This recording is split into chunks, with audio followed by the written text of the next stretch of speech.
안녕하세요. 저는 식당을 운영하고 있는 30대 여자입니다. 2년제 대학 졸업 후 잠깐 다닌 회사를 퇴사하고 한동안 집에 있던 적이 있어요. 제 취업이 잘 되지 않으면서부터 미래에 대한 고민이 몹시 커졌습니다. 앞으로 뭘 하고 살아야 하나, 어떻게 살아야 하나, 내가 뭘 할 수 있나 막막했거든요. 그렇게 집에 있는 기간이 늘어나다 보니 우울감이 너무 심해졌고 그나마 그 전에 회사 다니면서 모아뒀던 돈도 다 까먹게 되었죠. 급한 마음에 아르바이트를 찾게 되었고 다행히 집 근처의 한식 식당에서 서빙 아르바이트 자리를 구하게 되었습니다. 자취방 월세라도 내고자 급하게 시작한 일이었지만 그 아르바이트는 제 인생을 바꿔놓았어요. 처음에는 서빙 일을 시작을 했지만 주방에 일손이 딸리게 되면 주방으로 들어가 조리 보조도 했었거든요. 저는 서빙보다는 음식 만드는 거 거드는 게 훨씬 재밌더라고요. 그리고 주방장님도 저보고 음식에 대한 기본적인 센스가 있고 곧잘 맛을 낸다고 칭찬을 많이 하셨어요. 혹시 따로 요리 쪽으로 관심이 있어서 배웠냐고 하시면서요. 혼자 자취를 할 때도 라면 같은 인스턴트로 때우기보다는 쌀 씻어 밥 안 치고 간단한 반찬이나 찌개도 만들어 먹긴 했었어요. 하지만 그렇다고 제가 손맛이 좋거나 요리 쪽으로 재능이 있다고는 전혀 생각해 본 적 없거든요. 그런데 주방장님의 칭찬에 내가 생각보다 음식 만드는 데는 재주가 있나 보다 싶었죠.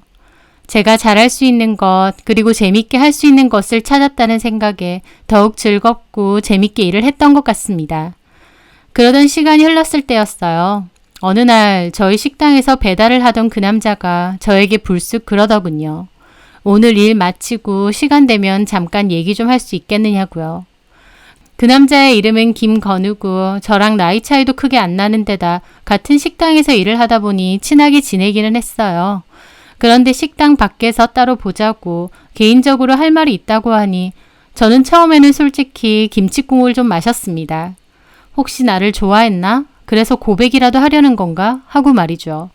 성격도 수더분하고 일도 열심히 하는 성실한 사람이었고 저도 그렇게 싫지만은 않았습니다. 그렇게 묘한 기분으로 일을 마치고 근처 카페에서 그 남자와 마주 앉게 되었어요. 그런데 그 남자가 제게 꺼낸 말은 정말 제 예상과는 아예 다른 말이었습니다. 혜숙 씨, 저랑 식당 해보실래요? 생각지도 못한 말이라 깜짝 놀랐죠. 네? 저 알고 있습니다. 혜숙 씨 요리 실력이요. 한 번씩 주방 일도 같이 하시잖아요. 주방장님이 칭찬하기도 했지만 제가 먹어봐도 혜숙 씨가 만든 음식 정말 맛있더라고요. 기본적으로 손맛이 탁월하신 것 같아요. 약간 타고나셨다고나 할까요? 아, 그런가요? 저 작게나마 꿈이 있거든요. 제 가게 갖는 거요. 그 꿈을 위해서 지난 10년간 열심히 일하면서 돈 열심히 모았습니다. 큰 금액은 아니지만 작은 가게 하나 열 정도는 충분해요. 근데 제가 가게 운영에 관한 건 잘할 수 있는데 음식 솜씨는 영 아니거든요. 그러다가 혜숙 씨를 보고 아, 이 사람이다. 이 사람이면 나랑 같이 꿈을 이뤄줄 수 있겠구나 싶더라고요. 생각지도 못한 그 남자의 제안에 저도 생각이 많아졌어요. 왜냐면 저도 식당에서 계속 일을 하면서 언젠가는 내 가게를 갖고 싶다는 꿈을 키우고 있었거든요. 그러면서 돈도 열심히 모으고 있었고요. 그 남자도 같은 꿈을 가지고 있는지는 몰랐습니다. 그런 얘기까지는 서로 안 했으니까요. 생각지도 못한 제안이긴 하지만 나쁘지 않았어요. 그래서 제가 고민을 좀 해보고 다시 말씀드리겠다 그랬죠. 그 남자는 혹시 모르니 가게 사장님이나 주방장님께 말하지 말라고 부탁하더라고요. 저도 알겠다고 했고요. 그렇게 며칠을 고민을 했습니다. 뒤늦게나마 제가 좋아하는 일을 찾았기에 언젠가는 제 식당을 열겠다는 꿈을 가진 건 맞아요. 하지만 그게 이렇게 갑작스럽게 게다가 동업자까지 생겨서 기회가 생길 줄은 몰랐죠. 동업이라는 게 정말 신중해야 되는 일은 맞지만 그분도 일하실 때 지켜보면 성실하신 데다 센스도 있어서 가게 운영도 잘하실 것 같았습니다. 저는 고민 끝에 그 남자에게 말했죠. 좋아요. 근데 조건이 있어요. 저도 투자할 테니까 공동 경영으로 했으면 하는데요. 아, 좋습니다. 그리고 하나 더요. 뭐죠? 연애는 하지 않는 조건으로 했으면 좋겠어요. 제 딴에는 처음에 김칫국 마신 게 좀 창피하기도 했고 일만 하자는 생각으로 그렇게 말했어요. 그 남자는 웃음을 터뜨렸습니다.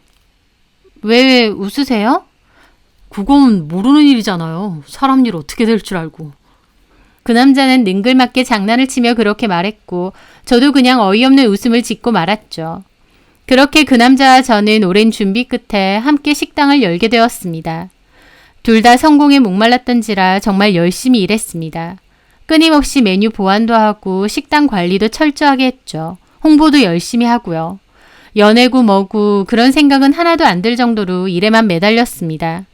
그렇게 그 남자와 제가 땀 흘려 열심히 일한 덕분이었는지 점차 손님들이 늘게 되었고 나중에는 저희 가게에서 식사를 하려면 대기까지 해야 되는 맛집이 되었죠. 저희는 그렇게 5년 정도 열심히 일을 했습니다. 그 와중에 식당은 역세권으로 확장 이전까지 했고요. 둘 다 돈 버는 재미에 시간 가는 줄 모르고 열심히 했습니다. 그 남자와 저는 서로에게 좋은 동업자였죠. 주변 분들은 다 저희를 부부로 봤어요. 젊은 남녀 둘이서 같이 식당을 하니 당연히 그렇게 보셨겠죠. 저는 그럴 때마다 저희 부부 아니라고 일일이 다 해명을 했는데 그 남자는 그냥 아무 말 하지 않고 웃기만 했습니다. 오해하면 뭐 어떠냐고 하면서요. 그러던 어느 날 그 남자가 일 마치고 맥주나 한잔 하자고 하더군요. 그렇게 가게 근처 호프집에서 맥주를 마시는데 그 남자가 갑자기 그러는 겁니다. 근데 혜숙 씨. 네? 우리 그냥 결혼할까요? 라는 겁니다. 저는 깜짝 놀라 되물었죠. 네? 그렇잖아요. 일도 같이 하고 거의 매일 같이 있고 부부나 다름없지 않나? 주변 분들도 다 우리 부부인 줄 알고. 그리고 이렇게 맨날 붙어 있는데 결혼은 다른 사람이랑 하는 것도 좀 웃기지 않아요? 저는 속으로 어이가 없었습니다. 그런 이유로 결혼하자고 하다니요. 그렇게 멋없는 프로포즈는 처음 봤죠. 하지만 오랜 시간 같이 일을 하며 그 남자의 성격을 알고 있었던 저는 참 서툰 사람이구나 싶었습니다. 그리고 그 남자의 무심한 프로포즈가 그렇게 싫지만은 않더라고요. 하지만 저는 괜히 튕겼죠. 연애 안 하기로 하고 동업하지 않았냐고 하니 그 남자는 자기는 동의한 적 없다고 하면서 그리고 이건 연애가 아니라 결혼 아니냐 하더군요. 농담 그만하시라 했지만 그 남자는 진심이었던 것 같았습니다. 그날 후에 꽃다발 하나 사들고 와서 저에게 다시 결혼하자고 하더라고요. 매일 손에 물만 묻히기 바빴는데 화사하고 아름다운 꽃다발을 보니 가슴이 설레더라고요. 아, 나도 여자구나 싶고요. 그렇게 저는 결혼 승낙을 했고 저희는 결혼 준비를 하게 되었습니다. 저희 식당은 장사가 잘 되는 편이었기에 금전적으로 여유로운 상황이었고 결혼 준비도 순조로운 편이었습니다. 원래는 2호점을 내려고 했었던 돈이 있었는데 그 돈으로 꽤 괜찮은 위치의 아파트를 매매했고 신혼 가정 가구도 좋은 걸로 다 장만을 했죠. 그렇게 저희는 결혼식을 올렸습니다. 잘 나가는 식당의 동업자에서 부부로 새롭게 가족이 된 그 남자와 제 앞에는 여태까지의 꽃길이 계속될 줄 알았습니다. 그런데 결혼식이 끝나고 신혼여행 갔을 때부터 이미 저희의 관계는 끝을 향해 달리고 있었습니다. 신혼여행지로 하와이를 가게 됐어요. 죽어라 일만 하다가 처음으로 먼 해외로 여행을 갔다 보니 둘 다 너무 행복했죠. 그런데 장사를 하면서 동업자 관계로 매일 붙어 있는 것과 부부가 되어서 함께 있는 건 아예 다른 일이더군요. 그 남자는 신혼여행 기간 내내 저를 놔두고 여자 관광객 팀에게 자꾸 가서 말을 건다거나 쓸데없이 음료를 돌린다거나 하는 행동을 했고 대놓고 추파도 많이 던졌습니다. 그뿐만 아니라 식당 같은 데서 여 종업원에게 일부러 팁을 많이 주고 주변에 몸매 좋은 여자들이 지나가면 정신없이 보더군요. 같이 식당을 운영할 때만 해도 그런 일이 없으니 몰랐는데 여행지에 지켜보니 엄청 여자를 밝히는 사람이었습니다. 그런 걸 숨기지도 않았고요. 저는 그런 게 거슬려서 뭐라고 했죠. 왜 자꾸 모르는 여자들한테 말을 거냐. 여 종업원이라고 팁을 그렇게 많이 주냐 하면서요. 그러니까 그 남자는 자기 돈으로 자기가 쓴다는데 왜 간섭이냐고 결혼하자마자 질리게 하는 거냐며 화를 내더라고요. 그 다툼을 기점으로 그 남자와 저는 여행 기간 내내 싸우게 되었습니다. 신혼여행지 가서 싸우는 경우도 종종 있다고는 하지만 그 남자와 저도 내내 부딪히게 되었죠. 둘 다 처음으로 가는 해외여행이다 보니 기대도 많이 했는데 그 여행은 정말 엉망진창이었습니다. 귀국 이틀 전부턴 아예 서로 대화도 안 할 정도로 사이가 악화되었거든요. 그렇게 돌아오게 되었고 새 아파트에서 신혼생활도 시작은 했지만 남편과 제 사이는 여전히 좋지 않았습니다. 가게에서도 필요한 대화만 할 뿐이었죠. 오히려 그 전에는 동업자로서 서로 다독여주고 잘 지냈다면 정작 부부가 되고 나서는 완전 원수지간처럼 싸늘하게 지내게 된 거예요. 저도 어쩌다 우리가 이렇게 됐나 한숨이 나왔죠. 가게에서도 집에서도 서로 남남처럼 지내던 와중에 남편은 언젠가부터 신혼집에 들어오지도 않았습니다. 저는 계속 이래선 안 되겠다 싶었어요. 차라리 싸우는 게 낫지 이런 식으론 가게 영업에도 문제가 있고 부부 관계에도 문제가 있게 되니까요. 저는 남편에게 오늘 저녁에 얘기를 좀 하자고 했습니다. 그런데 제 말에 남편은 듣는 둥 마는 둥 하더라고요. 저는 싸우더라도 대화를 좀 하고 풀고 싶은데 남편은 완전 저에게 입을 닫아버렸습니다. 저는 답답했고요. 남편에게 오늘 저녁에 꼭 얘기 좀 하자고 다시 말했고 제가 먼저 퇴근 후에 집으로 왔습니다. 와인도 한 병 준비하고 안주도 만들어놨죠. 술이라도 한잔하면서 속마음을 얘기하면 좀 낫지 않을까 하고요. 그런데 마감하고 오기로 한 남편이 계속 안 오는 겁니다. 연락도 없고요. 그렇게 한참을 기다리던 저는 혹시 아직도 가게에 있는 건가 싶었어요. 그래서 폰으로 가게 CCTV를 확인하게 됐죠. 그런데 저는 거기서 충격적인 장면을 보게 되었습니다. 남편이 빈 가게에서 웬 처음 보는 여자와 어깨동무까지 하고 술을 마시고 있는 겁니다. 둘은 엄청 가깝고 다정해 보이더라고요. 저는 너무 큰 충격을 받았어요. 그 길로 가게로 달려갔습니다. 그리고 정문 말고 주방 쪽으로 나 있는 후문으로 들어갔어요. 제가 뒤에서 들어가는데도 남편과 그 여자는 아무것도 모르고 술을 마시며 시시덕거리고 있더군요. 그 와중에 그 여자한테 말하는 게 들리는 겁니다. 걔는 밥순이 시키려고 결혼한 거라니까. 라고요. 그 밥순이는 저를 두고 하는 말이었겠죠. 저는 소리를 지르며 가게 안으로 들이닥쳤고 갑자기 제가 가게 주방에서 튀어나오니까 남편도 화들짝 놀라더라고요. 저는 남편에게 미쳤느냐 따졌고 그 여자한테도 너는 무슨 정신머리로 유부남하고 이 시간에 이러고 있느냐 고함을 질렀습니다. 그런데 그 와중에 남편은 쪽팔리니 그만 좀 하라고 자기가 저한테 더 화를 내면서 따라 나오라는 겁니다. 밖으로 나오라 해서 저한테 고작 한다는 소리가 네가 이렇게 상황 파악을 못하는지 몰랐다. 라는 겁니다. 이게 무슨 자다가 봉창 두드리는 소린지 뭔 소리 하는 거냐니까 남편 하는 말이 기가 막혔어요. 그냥 오랫동안 사업같이 했으니까 편한 마음으로 살림 합쳐서 편하게 살자는 거였는데 이렇게 사사건건 간섭하고 참견질할 줄 몰랐어. 라는 겁니다. 저는 이 남자가 결혼을 뭘로 생각했나 싶더라고요. 저한테 결혼하자고 했을 때 저는 이 남자와 보통의 부부 사이와 가족 사이를 꿈꾸면서 알겠다고 한 건데 이 남자는 어차피 같이 일하는 상황이니까 살림 합쳐서 편하게 살자는 거였답니다. 이게 무슨 개벽다귀 같은 소린가요? 미쳤어? 누가 결혼을 그런 생각으로 해? 뭐? 밥순이 시키려고 결혼한 거? 너 제정신이야? 우리가 진짜 막말로 너무 사랑해서 서로 죽고 못 살아서 한 결혼도 아니잖아. 근데 이렇게 하는 거 나 너무 질린다. 남들 하는 건 다 하고 싶어? 그런 스타일인지 몰랐는데. 라는 겁니다. 신혼 초기에 버젓이 가게에까지 내연녀를 불러서 바람 펴놓고 도리어 제가 질리게 했다며 모두 다 제 탓으로 돌리는데 그 뻔뻔함이 얼마나 기가 막힌지요. 남편은 한술 더 떠서 자기가 먼저 이혼하자고 하더라고요. 서로도 맘 상하기 전에 그냥 결혼은 없던 일로 끝내자. 너나 나나 부부는 진짜 아닌 것 같다. 라고 하면서요. 결혼이 장난이냐고 소리 질렀지만 이미 남편한테 질릴 대로 질린 저도 이미 우리 사이는 끝이 났다는 것을 잘 알고 있었습니다. 동업자일 땐 몰랐는데 부부로 같이 살다 보니 정말 이런 최악이 없었거든요. 그렇게 다툰 끝에 저 좋다, 이혼하자, 나도 더 살고 싶은 마음도 없다 그랬습니다. 그렇게 저희는 결혼하고 한 달도 되지 않아 이혼 얘기를 하게 된 거였죠. 사이가 그렇게 틀어졌는데 예전처럼 가게를 계속할 수도 없었습니다. 그 남자와 저는 재산분할에 관해서 의논을 했어요. 그 남자는 가게는 죽어도 포기 못한다는 입장이었습니다. 그건 저도 마찬가지였지만 그보다는 그 남자와 계속 부딪히는 게 더 싫었어요. 하루라도 빨리 끝내버리고 싶었거든요. 결국 그 가게는 남자가 갖기로, 신혼집 아파트와 그 안의 살림은 제가 갖기로 합의를 했습니다. 몇 년에 걸쳐 온갖 정성과 시간을 쏟아부어 성공시켰던 식당, 그 식당을 내주는 게 저라고 속편한 일은 아니었습니다. 하지만 그 남자는 가게는 죽어도 포기 못한다며 정 그러면 이혼은 해도 식당은 계속 같이 하자며 비아냥거렸어요. 저는 그런 인간과 조금도 같은 공간에 있고 싶지 않았고 가게를 쉽사리 포기할 인간이 아니란 것을 알았기에 제가 포기한 겁니다. 애초에 자금도 그 인간께 더 많이 들어가기도 했고요.